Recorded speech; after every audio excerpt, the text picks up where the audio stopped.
رہتا ہے۔ آج جب باغ ڈور ہمارے ہاتھ تک پہنچی، ہم نے کیا کیا؟ بزرگوں نے محفلوں کا انعقاد کیا تھا، مقصد کیا تھا، لیکن آج ہم نے اس کو محض رسم و رواج بنا کر رکھ دیا، ہم نے صرف میلہ بنا کر رکھ دیا، ہم نے بھیڑ بھاڑ کا ذریعہ بنا کر رکھ دیا۔ آج ہم ایک دوسرے کے کمپٹیشن میں جلسہ کرتے ہیں، آپ کے یہاں فلاں تھے، ہم فلاں کو بلائیں گے، آپ نے اتنے پیسے والا مولوی بلایا تھا، ہم اتنے نذرانے والا مولوی بلائیں گے، آپ نے وہاں سے بلایا تھا، ہم وہاں سے بلائیں گے، ہم فلاں شہر اسلام کو بلائیں گے، ہم فلاں نقیب صاحب کو بلائیں گے۔ آج ہم نے اصل مقصد کو فراموش کر دیا، اور اصل مقصد کو فراموش کرنے کا نتیجہ کیا ہے؟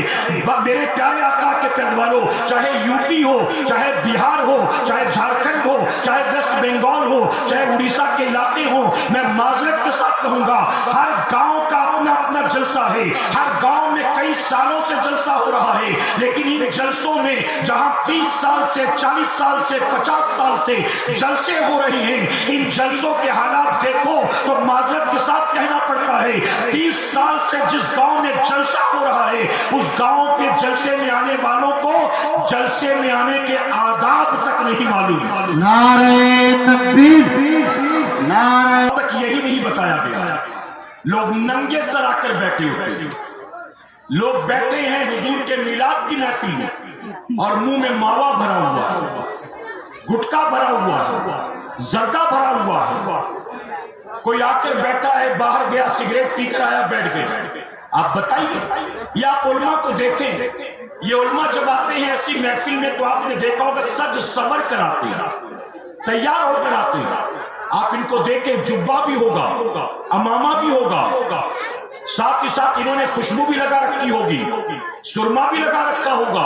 یہ سب تیار ہو کر آتے ہیں۔ کیوں آتے ہیں؟ آپ کے لیے ساری تیاریاں کر کے نہیں آتے، بلکہ ہمارا یہ ماننا ہے جہاں میرے نبی کے نام پر محفل سجتی ہے، آقا خود اس محفل میں تشریف لایا کرتے ہیں۔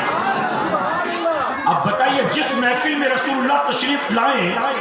آپ اس محفل میں ماوا زردہ کھاتے ہوئے بیٹھے ہوئے، کئی لوگ تو جہاں بیٹھے ہوتے ہیں وہیں بوری اٹھا کے تھوک رہے ہوتے ہیں، جہاں بیٹھے ہوتے ہیں وہیں تھوک رہے ہوتے ہیں دائیں بائیں۔ آپ یہ بتائیے، میرے پیارے آقا کے پیروانوں 30 سال سے آپ بتائیے، اگر ہر سال، توجہ ہے آپ کی، ہر سال جلسے میں 5 لاکھ روپے خرچ ہوتے ہیں، 30 سال میں قوم کے کتنے پیسے خرچ ہو گئے جلسے کے نام پر؟